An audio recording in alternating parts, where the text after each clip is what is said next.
Gelagat Indra Septiarman sebelum habisi Nia disorot. Pasalnya Indra pernah ketahuan mengikuti korban hingga kerap lewat depan rumah. Informasi yang dihimpun, Indra Septiarman diketahui adalah residivis kasus pelecehan dan narkoba.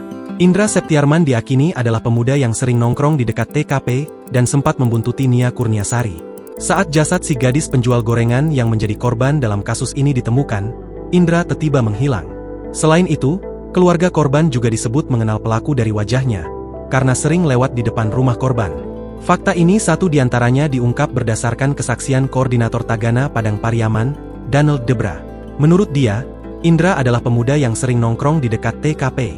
Selain itu, berdasarkan keterangan warga, Donald mengatakan Indra sempat bersama 3 rekannya di sekitar musala saat hujan deras, Jumat, 6 September 2024, pada hari terjadinya pembunuhan. 3 rekannya mengatakan, Indra sempat membuntuti Nia dari belakang saat melihat korban berjalan menuju arah rumahnya. Usai penemuan jasad Nia, pemuda itu bergelagat tak wajar. Ia menghilang seperti terkesan melarikan diri. Makanya disangkakan ke dia, kenapa dia yang menghilang saat itu, ungkap Donald Debra.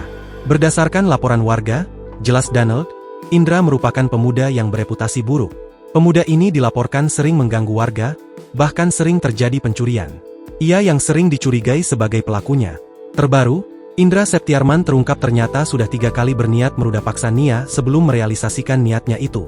Bahkan, gadis penjual gorengan itu bukan korban pertama Indra Septiarman.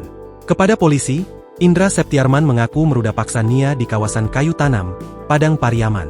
Usai meruda paksa, Indra mengungkapkan kemudian membunuh gadis penjual gorengan tersebut. Tindakannya itu merupakan realisasi dari rencananya.